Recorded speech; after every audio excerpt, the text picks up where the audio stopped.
So when I first met Hunter, he was very contracted. He has cerebral palsy from birth, so his hands are a little more stiff and he did have increased tone.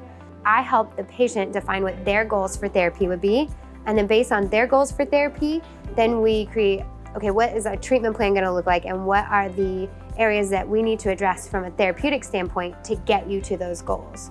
So for Hunter, we talked about what he likes to do, and he likes to play video games, and he liked to get on his tablet and search YouTube. And so we made his goals specific around those, to work on the fine motor, coordination, dexterity, tone, to get him back to those things that he wanted to be able to do. Once I introduced him to the Amadeo, I would say like his whole world, his whole demeanor changed. You could just see it, the lights in his eyes, like, whoa, this is awesome. The system is a standalone unit. It works on its own, even though it is a part of a larger family of devices. The patient essentially puts their hand on it and is magnetized by each finger into the device, and the device then becomes like a pseudo hand for them. As the patient moves, the device can either give them assistance or it can resist them. So it can be programmed to help a patient execute certain tasks or certain functions and certain motions of the fingers to help the patient regain their use of their hands. Well, at first I didn't think it was going to work as well as it actually did. The more he did it, I can tell, and by her reaction, he was getting stronger. He was moving it more. And when you have great therapy and great therapists to help out, makes the whole experience.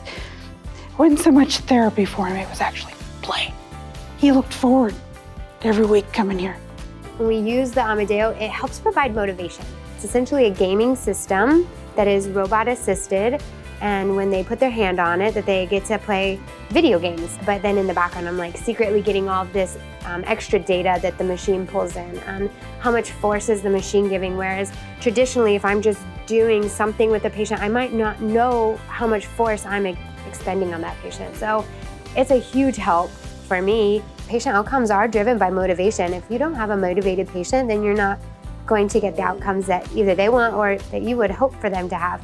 So I do feel like that it drives the patient to, participate maybe a little bit more. 100% of the individuals that I've used with the Amadeo, even over 2 sessions, has made some sort of improvement. And I can definitively say that because the Amadeo does provide me with that data, with the feedback to say, here's the numbers. We are improving. That's why I do what I do. I love to watch patients be able to do something that they weren't able to do the first day I met them. To give them that sense of self, that sense of function, their ability to go on and do what they want to do with their life. That's what fills my bucket. And so through me being able to help them, it helps me. I think she's wonderful.